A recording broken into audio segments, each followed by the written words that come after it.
బుచ్చిరెడ్డిపాలెం మండలం రేబాల పంచాయతీలోని నెహ్రూ నగర్ కాలనీ ప్రగతి నగర్ లో సుపరిపాలన తొలి అడుగు ఇంటింటికి తెలుగుదేశం కార్యక్రమాన్ని ఎమ్మెల్యే వేమిరెడ్డి ప్రశాంతిరెడ్డి నిర్వహించారు. ఇంటింటికి వెళ్లి ప్రభుత్వం అందించిన సంక్షేమ పథకాలను ప్రజలకు వివరించారు. ప్రజల వద్ద నుండి సమస్యలను అడిగి తెలుసుకున్నారు. ఈ సందర్భంగా ఎమ్మెల్యే మాట్లాడుతూ చంద్రబాబు నాయుడు అధికారంలోకి వచ్చిన తరువాత అభివృద్ధి సంక్షేమం సమపాలలో జరుగుతుందన్నారు. ఎన్నికల్లో ఇచ్చిన ప్రతి హామీని అమలు చేసుకుంటూ ముందుకు వెళుతున్నామన్నారు. గ్రామ స్థాయి నుండి ముఖ్యమంత్రి స్థాయి వరకు గ్రామాల్లో పర్యటించి సమస్యలు పరిష్కరిస్తేనే రాజకీయం అవుతుందని చంద్రబాబు చెప్పిన మాటలను ఆమె గుర్తు చేశారు. ముఖ్యమంత్రి చంద్రబాబు నాయుడు ఆదేశాల మేరకు గ్రామాల్లో పర్యటిస్తూ ప్రజల వద్దే ఉంటూ ప్రజల సమస్యలు పరిష్కరించే విధంగా కృషి చేస్తున్నామన్నారు. పల్లె పండుగ కార్యక్రమానికి డిప్యూటీ సీఎం పవన్ కళ్యాణ్ శ్రీకారం చుట్టి గుంతలమయమై ఉన్న రోడ్లను బాగు చేసుకున్నామన్నారు. విద్యా వ్యవస్థలో విప్లవాత్మక మార్పులు తీసుకుని వస్తున్నారని మంత్రి నారా లోకేష్ ను కొనియాడారు. స్థానికులు చెప్పిన సమస్యలను పరిష్కరిస్తామని హామీ ఇచ్చారు. ఈ కార్యక్రమంలో సర్పంచ్ భాగ్యలక్ష్మి, మాజీ ZPTC Sivaramakrishna Reddy, MPP Mannepalli Srinivasulu, TDP నాయకులు ఎర్రంరెడ్డి గోవర్ధన్ రెడ్డి, మస్తానయ్య, బత్తల హరికృష్ణ తదితరులు పాల్గొన్నారు. సుపరిపాలనలో తొలి అడుగు అనే ఈ కార్యక్రమాన్ని ఈరోజు రేబాల్లోని నెహ్రూ కాలనీలో మొదలు పెట్టడం జరిగింది. అలాగే ప్రగతి నగర్ లో కూడా చేయబోతున్నాం. చంద్రబాబు నాయుడు గారు ముఖ్యమంత్రి అయిన తర్వాత ఏ రకంగా అయితే మనకి సంక్షేమము అభివృద్ధి సమపాళ్లలో అందిస్తున్నారో ప్రజలకు అందరికీ తెలుసు. అలాగే ఎలక్షన్ ముందు మీ అందరి దగ్గరికి వచ్చి సూపర్ 6 పథకాలు, బాబు షూరిటీ, భవిష్యత్ గ్యారంటీ అనే దాని మీద మీకు అందరికీ మీ ఇళ్లకు వచ్చి మేము చెప్పి వెళ్ళాము.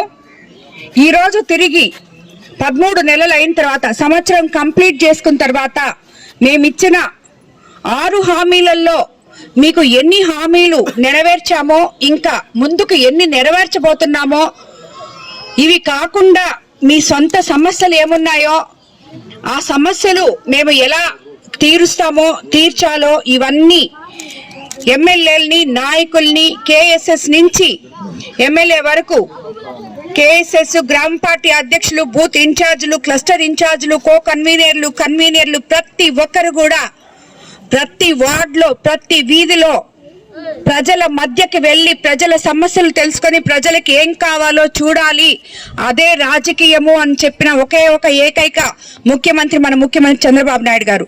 కాబట్టి ఆ మాటల మీద గౌరవంతో, ప్రజల మీద గౌరవంతో ఈరోజు ప్రతి నాయకుడు, కేఎస్ఎస్ నుంచి ఎమ్మెల్యే వరకు, ఎంపీ వరకు, మినిస్టర్లు కానీ ఎవ్వరు కానీ రోడ్ల మీదే ఉన్నాం. మేము మీ దగ్గరే ఉన్నాం, జనంలో తిరుగుతున్నాం, మీ సమస్యలు తెలుసుకుంటున్నాం. అవి ఎలా తీర్చాలో కూడా ఆ సమస్యల్ని పరిష్కరించే వైపు మేము చూస్తున్నాం నాయకులుగా.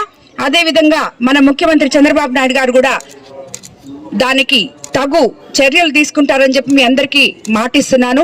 మనం సూపర్ 6 పథకంలో అధికారంలోకి రాగానే మీ అందరికీ ఏం చెప్పామో ఇక్కడ చాలా మంది ఇప్పుడు చెప్పారు. 4000 పెన్షన్ వస్తుందని చెప్పి మొట్టమొదట మనం పెన్షన్ గురించి చెప్పాం. 4000 పెన్షన్ ఇచ్చాం. మనం గెలిచిన మొదటి నెల నుంచి ఈ రోజుటి వరకు 13 నెలలు 1వ తేదీ ఆదివారం వస్తే ముందు రోజే 31వ తేదీ ప్రతి అవ్వ తాతలకి స్వయంగా వెళ్లి దగ్గరుండి పెన్షన్ ఇచ్చి వాళ్ళ ముఖంలో ఆనందం చూస్తున్నాం. వాళ్ళ సమస్యలు తెలుసుకుంటున్నాం, పరిష్కరించే మార్గం విధంగా పోతున్నాం. అదే విధంగా ఉచిత ఇసుక ఇస్తామని చెప్పాం, వెంటనే ఇచ్చాం. ల్యాండ్ యాక్ట్ రద్దు చేస్తామని చెప్పాం. ముఖ్యంగా మొన్న డెల్టా ఏరియా కోవిడ్ కాన్స్టిట్యున్సీలో ఎంతో మంది రైతులకి దానివల్ల ఎంతో ఉపయోగపడింది. గత పంటలో కూడా మనకి మొత్తం ఎంతైతే ధాన్యం కొలిసామో 24 గంటల్లో అమాలీలతో సహా రైతుల అకౌంట్లోకి డబ్బులు పడింది. అదేవిధంగా ఆ రైతులు పుష్కలంగా పంటలు పండించుకోవడానికి పంట కాలువలన్నీ 20 సంవత్సరాల నుంచి తవ్వని, గవర్నమెంట్ పరిధిలో లేని కాలువలు కూడా విపిఆర్ ఫౌండేషన్ ద్వారా తవ్వించాం. అలాగే గవర్నమెంట్ చేసిన పనులు కూడా మనం కంటిన్యూ చేసిన దానివల్ల రైతులు ఎంతో సుభిక్షంగా ఉన్నారు. వచ్చే నెలలో అన్నదాత సుఖీభావ కింద చంద్రబాబు నాయుడు గారు 20,000 ఇవ్వబోతున్నారు. అదేవిధంగా ఆగస్టు 15వ తేదీ మహిళలకు అందరికీ ఉచిత బస్సు సర్వీస్ ఇవ్వబోతున్నారు. మీకు అందరికి గుర్తుండే ఉంటుంది, నేను మీకు ఎలక్షన్ తప్పుడు వచ్చినప్పుడు ఇవన్నీ చెప్పాను. అలాగే దీపం పథకం 2 కింద మీకు అందరికీ చాలా మందికి ఉచిత సిలిండర్లు వచ్చుంటాయి. కొంతమందికి కేఎస్ఎస్ అదేదో లేదంటున్నారు, ఈకేవైసీ లేదంటున్నారు. అది ఎందుకు లేదో మీరు మీ దగ్గరున్న సచివాలయాల దగ్గరికి వెళ్ళి వెల్ఫేర్ వాళ్ళతో మాట్లాడి దాన్ని ఎన్రోల్ చేయించుకోవాలని చెప్తున్నాను. అది కాకుండా ఇప్పుడు ఎలాగూ నాయకులు మీ ఇళ్ల దగ్గరకు వస్తున్నారు కాబట్టి గ్యాస్ సిలిండర్ లేనోళ్ళు గ్యాస్ సిలిండరు, తల్లికి వందనం పడనోళ్ళు తల్లికి వందనం, పెన్షన్ లేనోళ్ళు పెన్షను, ఇల్లు లేని వాళ్ళు ఇల్లు, ఆ సమస్యలు నాయకులకి చెప్పి తద్వారా మీ సమస్య తీర్చే విధంగా మేము చేస్తాము తప్పకుండా. అదే విధంగా వీటన్నిటికన్నా కూడా మన ముఖ్యమంత్రి చంద్రబాబు నాయుడు గారు పల్లె పండుగ అని ఉప ముఖ్యమంత్రి పవన్ కళ్యాణ్ ద్వారా మనం చేసుకున్నాం. గుంతలుగున్న రోడ్లని పూడ్చుకున్నాం.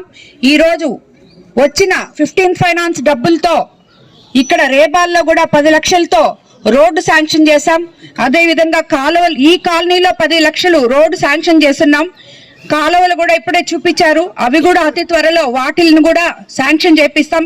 ఎన్ఆర్జీఎస్ పనులు వచ్చినాయి, చాలా మంది దానివల్ల ఎంతో ఉపయోగపడి పనులు చేసుకుంటున్నారు.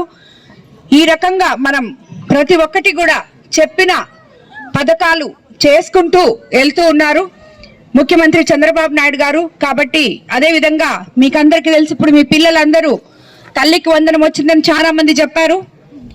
తల్లికి వందనం ఒక్కటే కాకుండా విద్యా రంగంలో సంస్కరణలు తీసుకొచ్చి ఒక క్లాస్కి ఒక టీచర్ అనే కాన్సెప్ట్తో స్కూల్ పిల్లలు ఎక్కడా ఇబ్బంది పడకుండా మధ్యాహ్నం సన్న బియ్యంతో భోజనం పెడుతూ అత్యంత నాణ్యమైన బ్యాగ్లు, బుక్స్ అన్నీ కూడా పిల్లలకు అందిస్తున్నారు.